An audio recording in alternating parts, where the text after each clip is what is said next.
మెదక్ జిల్లా రామాయంపేట మండల కేంద్రంలో వరద ప్రభావిత ప్రాంతాలను బీఆర్ఎస్ జిల్లా అధ్యక్షురాలు మాజీ ఎమ్మెల్యే పద్మా దేవేందర్రెడ్డి నాయకులతో కలిసి పరిశీలించారు. భారీ వర్షాల నేపథ్యంలో పలు కాలనీల్లోకి నీరు చేరడంతో విషయం తెలుసుకున్న మాజీ ఎమ్మెల్యే రామాయంపేట చేరుకుని వరద ప్రభావిత ప్రాంతాన్ని పూర్తిగా సందర్శించారు. ఈ సందర్భంగా మాట్లాడుతూ సహాయక చర్యలు ముమ్మరంగా చేపట్టాలని అధికారులను కోరారు. మెదక్ జిల్లాలో రాత్రి నుంచి కుండపోత వర్షం పడి చెరువులు, అలుగులు పొంగి పొర్లుతున్నాయని అన్నారు. ప్రభుత్వం ముందస్తు చర్యలు తీసుకోకపోవడం వల్లే ఇలాంటి ఇబ్బంది పరిస్థితులు ఏర్పడ్డాయని తెలిపారు. చెరువులు, రోడ్లు తెగిపోవడం వల్ల వరద నీళ్లు రోడ్లపై ప్రవహిస్తుండడం వల్ల ప్రజలు తీవ్ర ఇబ్బంది పడుతున్నారని అన్నారు.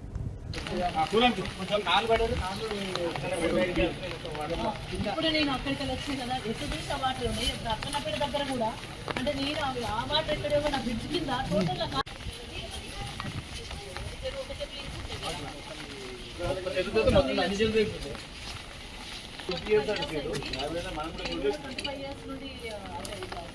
చూస్తున్నాం కదా. ఎప్పుడు కూడా నేను ఇన్ని వాటర్ని ఇక్కడ చూడలేదు.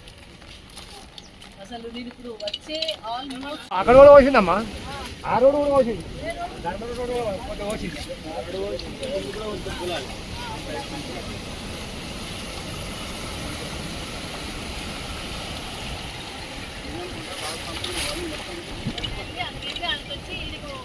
ఒకే దగ్గర ఈడ కూడా మన గణతిలు కాబట్టి ఈడ కూడా ఎక్స్చేంజ్లో మొత్తం ప్యాకింగ్ ఇక్కడ